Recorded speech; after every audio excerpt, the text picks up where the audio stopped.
Совет заманында бір мешіт болған жоқ. Көршіміздің үйімізде 5 тонна, 6 тонна, 7 тонна көмір түсіріп атады. Шешеміз айтады: "Ей, үй алмай нағып отырсың, ана күрегіңді ал да бар шашан үйге."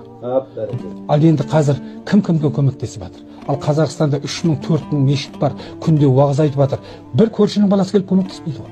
Бірден істеп жатсаң, көмектеспейді. А бір-екеуіне айтсаң, "Аға, қанша бересің?" дейді.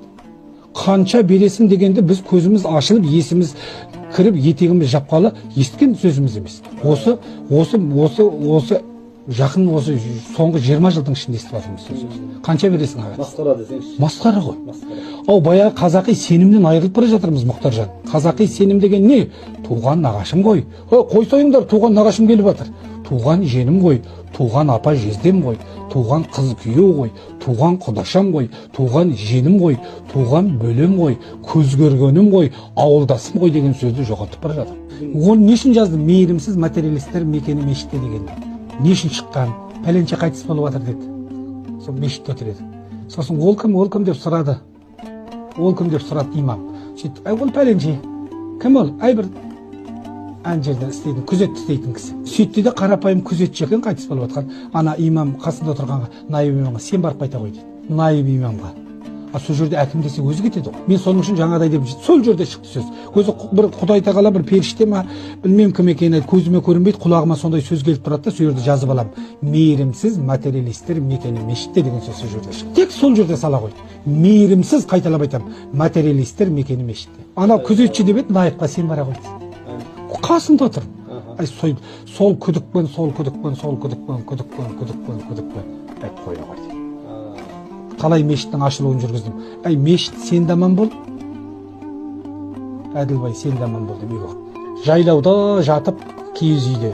Біздер жаңағы бұрын солай болған ғой, киіз үй болмаса жерден төле қазып алған жер төле дейді.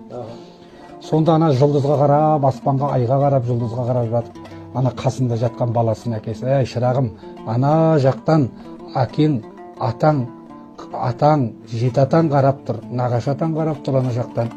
Сен жаман болуға тиісті емессің. Аналар ана жақтан көріп қояды да, сенің жаман болсаң, олар қиналып қалады ғой" деп айтқан адам сонда екі дүниені білмегені ма? Соның үшін қазақ айтқан: "Әруақты жерден ат үркет" деген. Қазағың қайда? Әруақты жерден ат үркет. Ат жануардың өзі ан жерде әруақ жатқанын біледі екен. Не деген қалыппыз? Мысалы үшін ат түгіл есектің өзі иесі алдына түссе үстінен баспай секіріп кетеді. Ат түгіл есекке Құдай ес беріп қойған. Біздерді біреулер сендер қарасын дейді, қарасын деген сөз. Сонда біздің хайуандай есіміз болмағаны ма? Біз қалай біреуден үйренеміз? Сонда не, Құдайдың әділдігі қайда? Бізді кеміс қылып жаратып, соларға ақша төлеп тұрсын, дан төлеп тұрсын деп, оларды артық қылып жаратты ма? Біз содан айырылмай қайтадан сол жолға, қазақ жолға түссек, бізге ешқандай діннің керегі жоқ. Тек ана жаратушы, жарылқаушы, жасаған иеміз, Тәңірімізді ұмытпауымыз керек. Жаңағы мына молдалар айтады: "Иманды бол, иманды бол."